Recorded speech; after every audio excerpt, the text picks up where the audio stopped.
man je ne suis pas un tirailleur. Ok. Je ne suis pas un tirailleur. Béguéouma tirailleur. Ok. Le bataillon du tirailleur est un bataillon créé par le colon.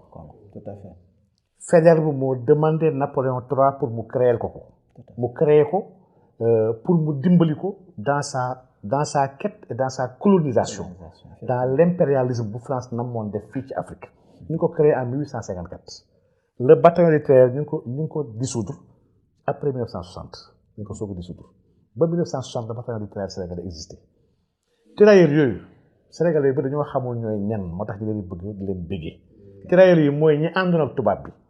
di xeex mag ñi. di dóor sénégalais yi. di xeex ak villageois yi. di rey sëriñ yi. di rey sëriñ daara yi. di attaquer résistants yi. ñii ñooy les tirailleurs. maanaam ils sont des traîtres. man les tirailleurs béggeewuma leen Cheikh Bamba pour man ce ne sont pas des héros. ñoo ne nekk ay héros wu France la. ce ne sont pas nos héros à nous. ji nga dans tous les pays. un traître kenn du ko màggal. boo demee France.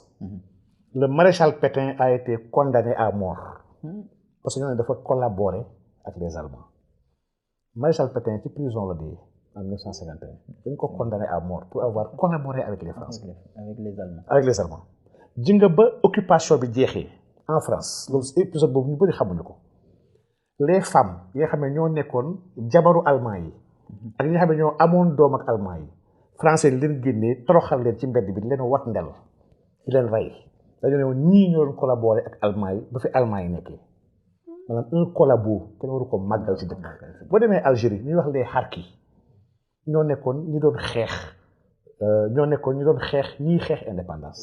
d'accord di nga ñooñu même dans la conscience populaire ci dëkk bi kenn leen tudd kenn leen màggal ndax ay traître lañ ñoo doon xeex seen i maam.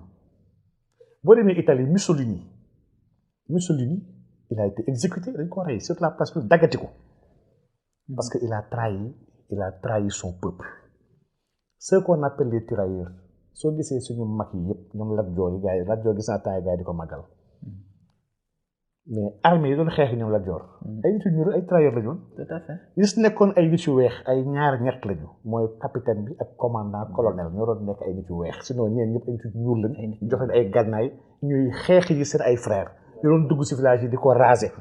mu ne man ñoom Maba tirailleurs doon xeexal. tout à fait man je n'aime pas les tirailleurs màggaluma leen honoré wu ma leen lii moom mooy sama position. tout à fait waaw dëgg yàlla donc nag vraiment. tout à fait ñii màggal tirailleurs te ñoo xamul ne ñooy tirailleurs.